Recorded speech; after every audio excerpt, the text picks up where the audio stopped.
Traders hotline में हूं आपके साथ श्रेया ठाकुर और मेरे साथ मौजूद हैं आज के सेशन में आपकी मदद करने के लिए आशीष बहेती जी, जो अगले आधे घंटे आपके सवालों के जवाब देंगे। साथ ही मार्केट में करना क्या है वो समझाएंगे। सबके जहन में तो यही सवाल है कि करना क्या है इस मार्केट में।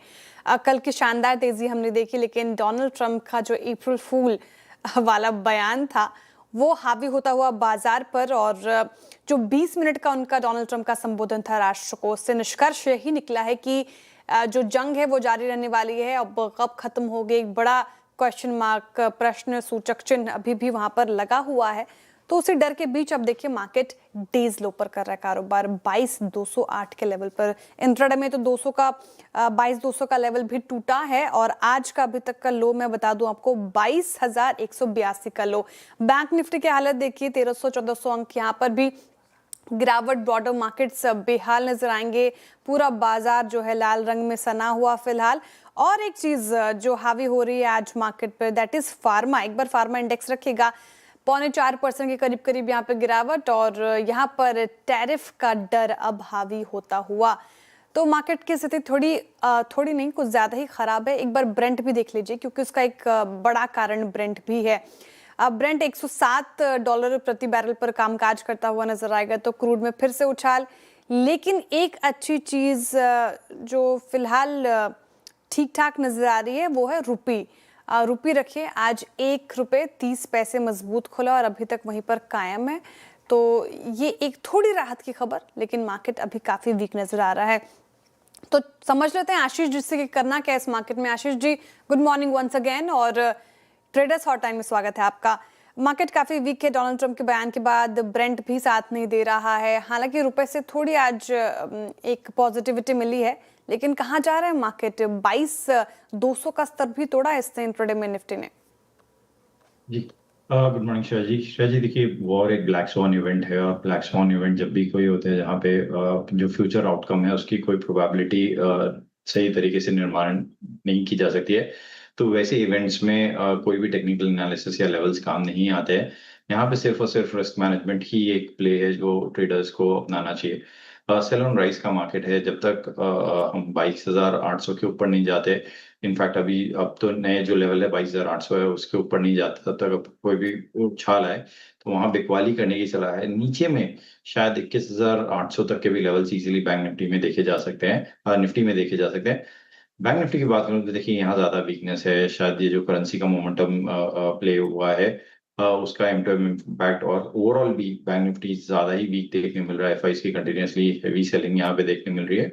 बैंक निफ्टी में लगता है कि शायद नीचे में जो लेवल रहेंगे वो 49,500 या इवन 49,000 तक के भी लेवल्स टेस्ट कर सकता है। तो अनदर 1,000 पॉइंट्स की गिरावट यहाँ बैंक निफ्टी में इजीली यहाँ पे और देखी जा सकती है। जो स्टॉप लॉस मेंटेन करना चाहिए, कोई भी पुल बैक है वहां पे बिकवाली करने की ही सलाह है। इन लेवल्स पे आप फ्रेश शॉर्ट ना करें। 50,500 के आसपास में कहीं अगर कोई बाउंस मिलता है तो वापस शॉर्ट किया जा सकता है। स्टॉप लॉस जो मेंटेन करना है उस समय 50,700 के करीब पे एसएल मेंटेन करें। काफी वीक है मार्केट फिलहाल। अभी यहाँ पर फ्रेश शॉर्ट की सलाह नहीं है, थोड़ा पुल बैक आए तो वहां पे शॉर्टिंग कीजिए। और 50,000 का स्तर तो देख लिया है निफ्टी ने, 49,000 का भी बैंक निफ्टी ने, माफ कीजिएगा, स्तर देखने को मिल सकता है। अभी तक 11 लाख करोड़ से ज्यादा साफ हो गए हैं मार्केट में, और काफी पेन इन्वेस्टर्स के पोर्टफोलियो में दिख रहा होगा। लेकिन वही अब क्वेरीज एड्रेस करते हैं, लेकिन उससे पहले वो नंबर रख देते हैं स्क्रीन पर, क्योंकि आप भी पूछते हैं कि सवाल कैसे पूछें ट्रेडर्स हॉटलाइन में। तो ये व्हाट्सएप नंबर है, नोट कर लीजिए 7045220000। इस व्हाट्सएप नंबर पर अपने सवाल भेजें। एक आध सवाल हम आपसे पूछेंगे, फिर आपके सवाल लिए जाएंगे सीएनबीसी आवाज पर। इसके अलावा सोशल मीडिया प्लेटफॉर्म्स पर, यानी कि सीएनबीसी आवाज के सभी social media handles, x, Instagram, Facebook या श्रेया ठाकुर के सोशल मीडिया हैंडल्स पर टैग करके आप क्वेश्चन पूछ सकते हैं। इसी कड़ी में अब देखते हैं कि सबसे पहले कॉलर हमारे साथ कहां से जुड़ रहे हैं। संजय जी जुड़ रहे हैं हमारे साथ जयपुर से। संजय जी नमस्कार। नमस्कार जी, good morning Shreya ma'am. Good morning Sanjay ji. मैं हमेशा सीएनबी आवाज देखता रहता हूँ। आप सब लोगों का बहुत धन्यवाद जो आप इतना सब सिखाते हैं। Thank you so much sir. मैंने 5,000 IFCI लिए हैं 47 रुपीज में। उस दिन काफी लो था तो इसलिए मैंने ले लिए थे, तो और लॉन्ग टर्म के लिए लिए हैं। इस पर क्या व्यू होनी चाहिए? ठीक है, लॉन्ग टर्म व्यू है आपका IFCI पर। 51 पर कर रहा है कारोबार, 47 पे आपकी खरीद है, तो थोड़ा प्रॉफिट में है आप। और आशीष भाई जी, ये एनएससी आईपीओ बस के कारण हमने आईएफसीआई में एक अच्छा खासा मूव देखा था। 3 वीक पहले 11-12% तक चढ़ गया था, लेकिन उसके बाद क्योंकि मार्केट ही इतना खराब है तो टूटा है। लेकिन निचले स्तरों से आज भी देखिए रिकवरी दिखाने की कोशिश कर रहा है इस खराब मार्केट में भी। अगर आप कंपेयर करें तो जहां स्टॉक 5-6% डाउन है, यहाँ ये मात्र 1% डाउन है। तो क्या करना चाहिए आईएफसीआई में? होल्ड करें? लॉन्ग टर्म नजरिया है इनका और क्वांटिटी भी अच्छी है 5000 की करीब। जी आशा जी, देखिए इसी को रिलेटिव स्ट्रेंथ बोलते हैं। और जहाँ पे मार्केट के कंपेयर में अगर ये स्टॉक कम गिर रहा है तो यहाँ पे ओवरऑल मार्केट के रिलेशन में इसमें स्ट्रेंथ बनी हुई है। और अगर आज भी देखेंगे इंट्राडे में स्टॉक अभी अपने ऑलमोस्ट डे हाई के आसपास में चल रहा है। और जो गिरावट थी इंट्राडे की वो पूरी गेन या मोमेंटम अपसाइड में इसमें वापस रिवर्स होता हुआ देखने मिल रहा है। तो यहाँ पे स्ट्रेंथ अच्छी बनी हुई है। अगर मार्केट में थोड़ी भी रिकवरी आती है तो ये वापस स्टॉक 56 से लेके 58 तक के भी लेवल्स दिखा सकता है। 56 क्योंकि इसका 200 है और अगर वो सरपास होता है तो 58 तक के भी लेवल्स इसमें इजीली देखे जा सकते हैं। तो होल्ड करने की सलाह है, इन्हें सिर्फ स्टॉप लॉस को ट्रेल करके ऊपर ले आए, 50 के आसपास में अपना स्टॉप लॉस रखें और इस पोजीशन में बने रहे। ठीक है, 50 का स्टॉप लॉस मेंटेन कीजिए। आईएफसीआई स्ट्रेंथ दिखा रहा है इस खराब मार्केट में भी, तो बने रहने की सलाह है। 58-56 तक की टारगेट एक्सपेक्टेड है। अगले कॉलर की तरफ चलते हैं। हमारे साथ जुड़ रहे हैं सुधीर झा जी थाने से। सुधीर जी नमस्कार। नमस्कार madam. Good morning. Good morning और हनुमान जयंती की शुभकामनाएं आपको। आपको भी। हाँ जी सर। मैडम मेरे पास जो है ना प्रोटोकॉन गवर्नमेंट का जो है ना आपका शेयर है 50 share at the rate of 883, जो मैंने काफी पहले लिया हुआ है। और इमाजिका वर्ल्ड उसका भी मैंने शेयर लिया हुआ था एट द रेट ऑफ 68, जो 500 शेयर्स हैं। दूसरा क्या स्टॉक बताया सुधीर जी आपने? इमाजिका। हाँ, वो भी एट द रेट ऑफ 68 का लिया हुआ था। और सिगाची इंडस्ट्रीज भी लिया हुआ था। सिगाची इंडस्ट्री में फिर जो कुछ फायर वेयर लगे उनके एमडी अरेस्ट हुआ, उसमें काफी नीचे आ गया शेयर। सिगाची इंडस्ट्री वो भी 500 शेयर है हमारे पास 53 के रेट में। ठीक है, तो सुधीर जी 2 सवाल मैं एड्रेस कर सकती हूँ आज, क्योंकि हमारे और भी दर्शक जुड़े हुए हैं। तो बताइए कौन से 2 काउंटर्स के ऊपर आप पूछना चाहते हैं? इमाजिका वर्ल्ड और जो प्रोटोकॉन गवर्नमेंट का जो है। ठीक है, प्रोटीन ईगव से शुरुआत कर लेते हैं। और 473 पर कर रहा है कारोबार और 883 इनकी खरीद है, तो इनकी खरीद से ही आधा हो गया है आशीष जी। और आज देखिए जिस तरीके से आज भी प्रेशर है और 1 महीने में भी देख रही थी मैं करीब 17% का डेंट पड़ा है। तो आशीष जी क्या राय होगी प्रोटीन ई गवर्नमेंट पे? और इनफैक्ट ये कह रहे हैं कि इनको होल्ड करना चाहिए कि नहीं, क्या स्ट्रैटेजी? 6 महीने में 50% का डेंट। जी आशा जी, देखिए यहाँ पे काफी प्रेशर है प्रोटीन की गवर्नमेंट में और काफी गवर्नमेंट डिपेंडेंट कंपनी है। और हमने देखा था लास्ट टाइम भी जब उनके कुछ कॉन्ट्रैक्ट्स गए थे तो वन वे सेलिंग देखने मिली थी। और वो जो सेलिंग है और रिकवरी में कहीं भी देखने नहीं मिली है। यहाँ पे हमारी सलाह रहेगी कोई भी पुल बैक है उसमें से एग्जिट करे, क्योंकि यहाँ पे बाकी इन्वेस्टर्स भी कंटिन्यूसली एग्जिट कर रहे हैं। और पुल बैक में यहाँ पे सेलिंग प्रेशर काफी बड़ा देखने मिल रहा है। तो यहाँ पे पुल बैक में एग्जिट करने की सलाह है। जो एक स्टॉप लॉस जरूर इन्हें मेंटेन करना चाहिए पोजीशन में, वो 460 का अगर उसके नीचे जाता है तो भी इसमें से स्ट्रिक्टली एग्जिट करने की सलाह है। ठीक है, एग्जिट करना है। प्रोटीन काफी वीक नजर आ रहा है चार्ट्स पर। दूसरा सवाल इनका इमाजिका वर्ल्ड एंटरटेनमेंट पर है आशीष जी, और इनकी जो खरीद है वो 68 रुपए की है और यहाँ पर भी लॉस हो रहा है इनको 27 रुपए से ज्यादा का प्रति शेयर। तो क्या स्ट्रैटेजी अपनाएं? यहाँ पे भी एग्जिट है या फिर कर सकते हैं होल्ड? जी देखिए, यहाँ पे होल्ड करने की सलाह है। 2023 के लोज पे आ चुका है तो स्टॉक में काफी मैसिव करेक्शन ऑलरेडी हमने देखा। 100 के करीब ये स्टॉक चला गया था अपने रैली के पीक में। वहां से काफी करेक्ट हो चुका और एक स्ट्रॉन्ग सपोर्ट एरिया के पास आ चुका है। 2023 की जो भी रैली चालू हुई थी वो यहीं पे इसने बेस बना के एक अपसाइड मोमेंटम दिखाया था, जो कि 60 तक के फर्स्ट रेजिस्टेंस बैंड तक का टच किया था। तो यहाँ पे होल्ड करें इस पोजीशन को, इसमें बने रहने की सलाह रहेगी। स्टॉप लॉस जरूर इन्हें 35 के आसपास में मेंटेन करना है। ऊपर में मुझे लगता है इसमें एक पुल बैक में इनिशियल जो इमीडिएट शॉर्ट टर्म टारगेट है 48 तक के लेवल से नहीं देखने मिल सकते हैं। ठीक है, तो ये मैजिका वर्ल्ड आप 35 का स्टॉप लॉस लगाकर होल्ड कर सकते हैं सुधीर जी, और 48 तक के नियर टर्म टारगेट एक्सपेक्टेड है। वहीं आपको प्रोटीन से निकलने की राय है, चार्ट्स काफी वीक हो चुके हैं। अब अगले कॉलर की तरफ चलते हैं। हमारे साथ जुड़ रहे हैं धनश्याम जी कच्छ से। धनश्याम जी नमस्कार। नमस्कार जी, सवाल सर आपका? मैं सीएट का लिया हुआ था 25 से, हम्म। जो 3488 में सितंबर में लिया था। ठीक है। वो अभी तक अभी क्या करें उसमें, तो पहले तो बहुत अच्छा खासा प्रॉफिट था, अभी टूट रहा है। हम्म। ठीक है, तो आपका नजरिया है लॉन्ग टर्म का ना, आप इसे कब से आपने होल्ड कर रखा है इसको? इस सितंबर से, ठीक है।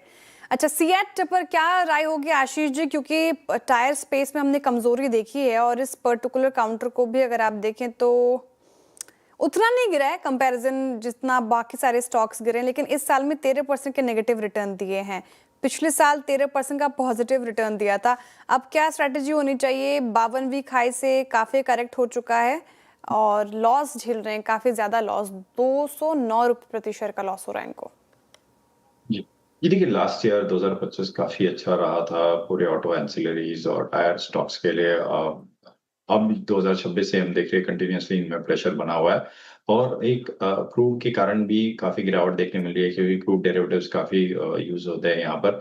चार्टिकली अगर मैं डिस्कस करूँ तो यहाँ देखिए प्रेशर काफी माउंट हो रहा है, लेकिन हमें लग रहा है कि ये मार्केट के साथ अलाइंड है ये जो प्रेशर है, और यहाँ पे मार्केट में रिकवरी थोड़ी भी आती है तो इसमें वापस 3700 तक के लेवल्स इन्हें देखने मिल सकते हैं। तो होल्ड करने की सलाह है इस पोजीशन को। जो स्टॉप लॉस इन्हें मेंटेन करना चाहिए वो 3150 का एसएल मेंटेन करे।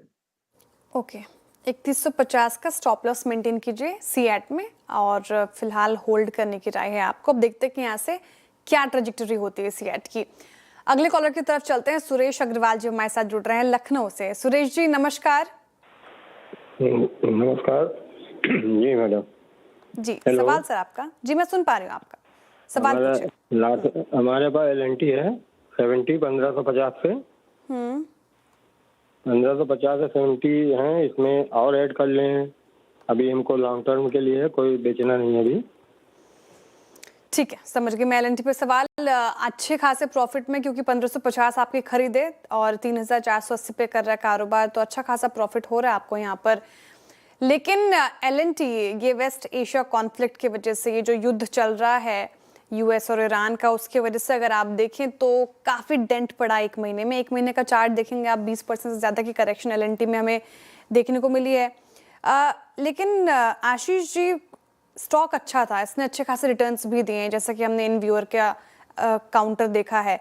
लेकिन सवाल कि क्या करना चाहिए? ये कह रहे हैं कि इनको बेचना नहीं है और इन स्तरों पर ऐड करना है। क्या ये सलाह रहेगी? क्या ये सही स्ट्रैटेजी है? क्योंकि अभी पता नहीं युद्ध कब खत्म होगा, और युद्ध नहीं खत्म होता है तो एलएनटी पर डेंट तो पड़ेगा। जी जी शैल, जैसे आपने एकदम सही समराइज किया कि एक परफेक्ट पोर्टफोलियो स्टॉक है, लेकिन ये नहीं पता कि ये युद्ध कब खत्म होगा। इसीलिए यहाँ पे जो सलाह रहेगी वो स्टॉक में एसआईपी के मोड से ऐड करने की रहेगी, क्योंकि आप हर महीने यहाँ पे स्टॉक थोड़ा थोड़ा बाय करें जो भी आपका टारगेट है। तो अगर आपको 50 स्टॉक लेना है तो आप 5 स्टॉक की हर महीने की एसआईपी बनाएंगे, नेक्स्ट 10 महीने तक इसमें कंटिन्यूसली एक्यूमुलेट कीजिए। तो इससे क्या होगा कि जो आपके एवरेज प्राइस आएगा वो काफी बेटर रहेगा कंपेयर टू आप किसी भी एक दिन पर्टिकुलर प्राइस को पिक करने की कोशिश करेंगे। और हमें लग रहा है कि अगर मार्केट यहाँ पे थोड़ा भी है, ये वॉर का थोड़ा भी पॉज भी अगर देखने मिलता है तो इस स्टॉक में अच्छा बाउंस बैक देखने मिल सकता है, और 3800 से लेके 3900 तक का स्विंग इसमें इजीली देखने मिल सकता है। तो यहाँ पे एसआईपी के मोड से पोजीशन को धीरे धीरे ऐड करने की सलाह रहेगी। ठीक है, एसआईपी अप्रोच सही रहेगी इस पर्टिकुलर काउंटर में। और जैसा कि भी थोड़ा भी, जैसे कल संकेत आ रहे थे युद्ध विराम के, तो एकदम से चढ़ गया था एलएनटी, याद होगा आपको, लेकिन आज फिर से डोनाल्ड ट्रंप के बयान के बाद टूटा है। तो एसआईपी अप्रोच रखे, धीरे धीरे ऐड करें अपने पोर्टफोलियो में। 3900 तक के टारगेट एक्सपेक्टेड है नियर टर्म में, अगर गिवन की कोई वॉर पॉज वाली खबरें आती है कि नहीं। अगले कॉलर की तरफ चलते हैं। संतोष कुमार जी हमारे साथ जुड़ रहे हैं दिल्ली से। संतोष जी नमस्कार। हाँ नमस्कार मैडम जी। मैडम मेरे पास गेल के शेयर हैं 2000 सेल एट द रेट 186 और जियो के हैं मैडम 1325 का जियो की खरीद बताएं दोबारा। 325 मैम। ठीक है, क्या पूछना चाह रहे हैं गेल और जियो में? गेल तो मैडम काफी ज्यादा डाउन हो गया है, जियो भी डाउन हो गया है मैडम। लॉन्ग टर्म में क्या नाम है, मैं होल्ड कर सकता हूँ क्या? इसमें अभी और ऐड कर सकते हैं या अभी होल्ड करें, रुके? ठीक है, तो गेल से शुरुआत करते हैं। और एक महीने में तो जैसा कि आपने बताया काफी लॉस हो रहा है आपको, तो 50 रुपए प्रति शेयर का करीब करीब लॉस। गेल एक महीने में 16% से ज्यादा करेक्ट हो गया आशीष जी, और पूरा स्पेस अगर आप देखें तो काफी उतार चढ़ाव देखने को मिला है। क्या स्ट्रैटेजी लॉन्ग टर्म के लिए होल्ड करना चाहते हैं? क्या सही होगी स्ट्रैटेजी, क्योंकि काफी सिक्लिकल रहता है ये? जी देखिए, गैस में जिस तरह आपका डिस्ट्रप्शन आया है एलएनजी प्राइसेस में, के लिए क्लियरली एक बिगेस्ट जो इम्पैक्ट है उसके कारण देखने मिल रहा है। हमें लग रहा है कि यहाँ पे अब थोड़ा सा ओवर स्ट्रेच चार्ट हो चुका है ऑन द डाउन साइड, और एक ओवरसोल्ड ट्रेजेक्टरी में स्टॉक जा चुका है। एक बाउंस बैक हम एंटिसिपेट कर रहे हैं यहाँ पर, तो यहाँ पे होल्ड करने की ही सलाह रहेगी इस पोजीशन को। नीचे एक स्टॉप लॉस 134 के करीब का एक रखे। ऊपर में मुझे लग रहा है एक पुल बैक में इसमें वापस 150 तक के लेवल से ने देखने मिल सकते हैं। श्रेया जी, इनका जो दूसरा स्टॉक था जियो, वो मेरे पर्सनल अभी पोर्टफोलियो में है, तो कंप्लायंस पर्पस के कारण उसमें हम कोई ओपिनियन नहीं दे पाएंगे।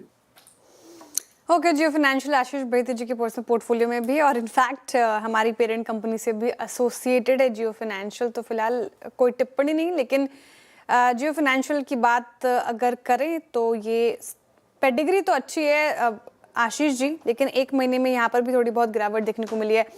कोई और शो में जियो फाइनेंशियल की बात होगी संतोष जी, और लगातार चर्चा करते रहते हैं स्टॉक पर भी, तो आप बने रहिए सीएनबीसी आवाज के साथ। कभी ना कभी तो आपको इसको बारे में सुनने को मिल जाएगा और समझ में भी आ जाएगा कि करना क्या है। नहीं तो कल फिर से हम यानी कि मंडे जब आएंगे तो जियो फाइनेंशियल पर चर्चा कर लेंगे। अगले कॉलर की तरफ चलते हैं। हमारे साथ जुड़ रहे हैं विष्णु दीक्षित जी कानपुर से। विष्णु जी नमस्कार। नमस्कार मैडम जी, सवाल सर आपका। MSTC मेरे पास है 750 के रेट पे 200 शेयर। क्या पूछना चाह रहे हैं सर इसमें? इसके बारे में क्या करना है? बहुत टाइम हो गया इसको रखे हुए, हमें साल भर से ऊपर हो गया। तो कितना टाइम हो दिया जा सकता? MSTC क्यों लिया था आपने, क्या सोच कर लिया था? अब ये गवर्नमेंट की वो है, इस वजह से ले लिया था कि इसमें शायद कुछ बढ़ेगा।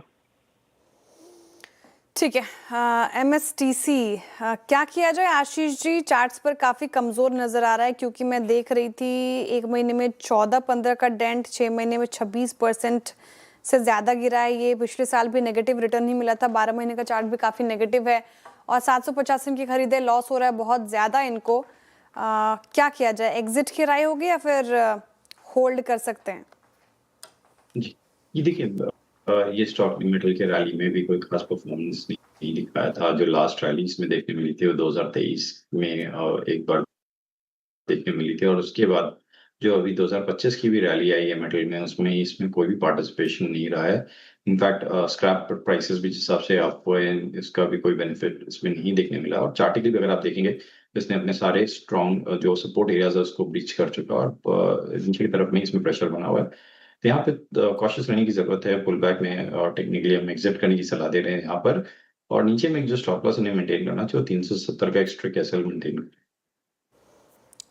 ठीक है, 368 का स्ट्रिक्ट स्टॉप लॉस मेंटेन करना है। और सेल ऑन राइज की स्ट्रैटेजी बताई ना आशीष जी? जी ठीक है, ये स्ट्रैटेजी आपको अपनानी, कोई भी पुल बैक मिले तो वहां से निकलने की राय, 370 का स्टॉप लॉस लगाना है। अगले कॉलर की तरफ चलते हैं। महिपाल सिंह जी हमारे साथ जुड़ रहे हैं देहरादून से। महिपाल जी नमस्कार। महिपाल जी, क्या मुझे आप सुन पा रहे हैं? मैडम जी कि मेरे पास रिलायंस पावर के शेयर हैं 830 समथिंग, और बाइंग है मेरी 38 समथिंग का। और सेकंड मेरा जो शेयर है वो है ITC में 330 शेयर हैं, और बाइंग है 386। मैम मैं चाहता हूँ कि मैं वैसे मैं लॉन्ग टर्म का वाला हूँ 5-6 साल के लिए, लेकिन अभी हालात बहुत ठीक नहीं है, तो क्या करूँ, निकलूँ या रखूँ? ठीक है, एक काउंटर हम डिस्कस कर पाएंगे तो ITC डिस्कस कर लेते हैं। महिपाल जी, ITC 346 इन्होंने अपनी खरीद बताई आशीष जी, और ITC पूरा इनफैक्ट सेक्टर ही पेन में रहा है। FMCG पैक अगर आप देखें तो कुछ खास रिटर्न्स दिए नहीं है, और उसमें भी ITC काफ़ी अंडर परफॉर्म किया है। ITC ने लॉस और इनको बहुत ज़्यादा 386 इनकी खरीद है, 289 पर कर रहा है कारोबार। 6 महीने में 28% से ज़्यादा टूट गया ये काउंटर, और अपने 52 वीक लो के आसपास ही कर रहा है कारोबार, 52 वीक लो के आसपास ITC। क्या किया जाए, एग्जिट करें या फिर होल्ड कर सकते हैं? 386 से ब्रीच करेगा ये काउंटर, मुनाफा बना कर देगा, क्या स्ट्रैटेजी? जी, श्रेय जी देखिए, आईटीसी में हमने हमारे क्लाइंटों को भी यही सजेस्ट किया है कि एक अच्छा जोन है जहाँ पे आप सिप के या एसआईपी के मोड से इसमें स्लोली एक्यूमुलेशन ऐड कीजिए, क्योंकि एक स्ट्रॉन्ग कंपनी है और कैश जनरेटिंग कंपनी है प्रॉफिटेबली। तो यहाँ पे एक अच्छा पोर्टफोलियो स्टॉक रहा है, क्योंकि एक पोर्टफोलियो में जो बीटा लेवल है उसे लो कर देता है, क्योंकि इसकी वोलेटिलिटी कम है कंपेयर टू अदर स्टॉक्स। तो यहाँ पे होल्ड करने की सलाह है। इनफैक्ट अगर ये थोड़ा सा और पोजीशन ऐड कर सकते हैं स्लोली सिप के मोड से, तो यहाँ पे पोजीशन भी ऐड की जा सकती है इन लेवल्स पे। नीचे में कंबाइंड जो इन्हें स्टॉप लॉस मेंटेन करना चाहिए 270 का एसएल मेंटेन करे। ऊपर में हमें लग रहा है कि रिवर्सल में इसमें वापस 300 और 320 तक के भी लेवल्स इन्हें देखने मिल सकते हैं। ठीक है, तो आईटीसी अभी होल्ड कर सकते हैं आप, 330 तक के लेवल देखने को मिल सकते हैं, तो अभी फिलहाल होल्ड कीजिए महिपाल जी आप। चलिए आप कुछ सोशल मीडिया क्वेरीज भी एड्रेस कर लेते हैं। काफ़ी ज़्यादा सवाल आए हैं, कुछ तो काउंटर्स हम डिस्कस कर पाएंगे। और जो मैं सवाल पिक किया वो अभिषेक जी का किया है हैल पर। अब इनकी जो खरीद है हैल की वो 4670 की है और 61 काउंटर्स इनके पास हैल के। और हैल पर आज ब्रोकरेज रिपोर्ट आई थी काफ़ी स्ट्रॉन्ग और 5175 के टारगेट प्राइस आए हैं हैल पर, तो अच्छा खासा अपसाइड पोटेंशियल। लेकिन ध्यान देने वाली बात है कि कुछ कंसर्न्स है जैसे कि जीई इंजन्स में डिले एजम्पशन की बात कही गई है, इसलिए ईपीएस कट हुआ है। लेकिन ऑर्डर बुक स्ट्रॉन्ग है, रेवेन्यू विजिबिलिटी भी नजर आ रही है। लेकिन क्या चार्ट्स पे वो दिख रहा है? Ashish ji, hello defence pack हमने कल देखा शानदार चला, लेकिन आज फिर से कमजोरी। और गवर्नमेंट की तरफ से भी सपोर्ट मिलता है, 2.5 लाख करोड़ का हमने अप्रूवल अभी देखा था। हेल की भी बात कर लीजिए तो इसका भी अपना ऑर्डर बुक अच्छा है, रेवेन्यू विजिबिलिटी स्ट्रॉन्ग है। लेकिन चार्ट्स पर कितना स्ट्रॉन्ग और क्या करना चाहिए इनको? जी देखिए, हेल में ये एज ए डिफेंस पूरे पैक में उनका हमें लग रहा है कि एक अच्छा मोमेंटम अपसाइड में देखने को मिल सकता है, तो यहाँ पे होल्ड करने की सलाह रहेगी। हाउएवर हेल जो पूरे डिफेंस पैक का थोड़ा सा वीकेस्ट काउंटर है, जिसके स्ट्रॉन्ग काउंटर बीएल बीडीएल जैसे है, बट यहाँ पे भी होल्ड करने की सलाह है इन लेवल्स पे। जो स्टॉप लॉस इन्हें मेंटेन करना चाहिए वो 3450 का 3450 के करीब का एक एसएल मेंटेन करे। ऊपर में मुझे लगता है शॉर्ट टर्म में इसमें एक रिवर्सल में इन्हें 3900 तक के लेवल्स देखने मिल सकते हैं। ओके, 3450 का आपको स्टॉप लॉस लगाना है और होल्ड करने की राय है फिलहाल हेल में। यहाँ से एक पुल बैक एक्सपेक्टेड है। Okay Ashish ji, Friday Saturday छुट्टी है तो लॉन्ग वीकेंड क्या प्लान है सर आपका? श्रेया जी, कुछ प्लान नहीं है, बच्चों के एग्जाम्स खत्म हुए हैं तो बस उनके साथ ही। एग्जाम्स खत्म होने के बाद तो अलग माहौल होता है घर में, तो फिर तो फैमिली टाइम ही होती है। बहुत शुक्रिया Ashish ji, in fact happy weekend आपको। बहुत शुक्रिया आज हमारे साथ जुड़ने के लिए और दर्शकों के सवाल के जवाब देने के लिए। और दर्शकों का भी बहुत बहुत आभार इस तादाद में हमसे जुड़ने के लिए, अपने सवाल पूछने के लिए। और जिनके भी सवाल रह गए होंगे मंडे फिर से हम एड्रेस करने की पूरी कोशिश करेंगे। लेकिन अब एक छोटा सा ब्रेक, और ब्रेक के उस पर देखिए क्रिप्टो कॉर्नर। CNBC आवाज प्रस्तुत करता है crypto corner, powered by Binance. नमस्कार, क्रिप्टो कॉर्नर में आपका स्वागत है। और आपको बता दें कि फर्स्ट क्वार्टर 2026 का अगर यहां पर देखें तो क्रिप्टो मार्केट्स में कोई बहुत ज़्यादा तेज़ी देखने को नहीं मिली। एक्चुअली गिरावट के साथ ये क्वार्टर बंद हुआ है। बिटकॉइन की अगर बात करें तो 24% की गिरावट थी, और ऑल्ट कॉइन्स में जो टॉप है इथीरियम, उसकी बात की जाए तो 30% की गिरावट यहां पर भी देखने को मिली। लेकिन अप्रैल यहां पर ज़्यादातर पॉजिटिव रहता है क्रिप्टो करेंसीज के लिए। अगर हम पूरा हिस्टोरिकल चार्ट उठाकर देखें तो पिछले 15 सालों में अप्रैल में करीबन 21% का रिटर्न यहां पर देखने को मिला है, और पिछले 15 सालों में 10 साल तक यहां पर आपको बिटकॉइन ने पॉजिटिव रिटर्न्स दिए हैं। साथ ही साथ अगर पिछले अगले 5 सालों की बात करें तो यहाँ पर अप्रैल में दबाव देखने को मिला है, और दबाव की अगर बात करें तो यहाँ पर रिटर्न्स करीबन 9% की गिरावट के साथ रहे। तो यानी कि 10 साल बेहतर रिटर्न्स और 5 साल कम रिटर्न्स, पिछले 15 सालों का ये रिपोर्ट कार्ड यहाँ पर क्रिप्टो का है। लेकिन 2025 एक और चीज़ के लिए भी जाना जाता है, और वो है क्रिप्टो मार्केट्स में डील्स और IPOs। जो डील्स हैं यहाँ पर, वो यहाँ पर हमने नई ऊंचाई पर पहुँचते हुए देखी। 265 से ज़्यादा M&A एक्टिविटीज़ या ट्रांजैक्शंस हमने 2025 में यहाँ पर होते हुए देखी। साथ ही साथ 11 क्रिप्टो कंपनीज यहाँ पर IPOs लेकर आई, और इन IPOs के जरिए क्रिप्टो कंपनीज ने करीबन $14.6 बिलियन भी यहाँ पर जुटाए हैं।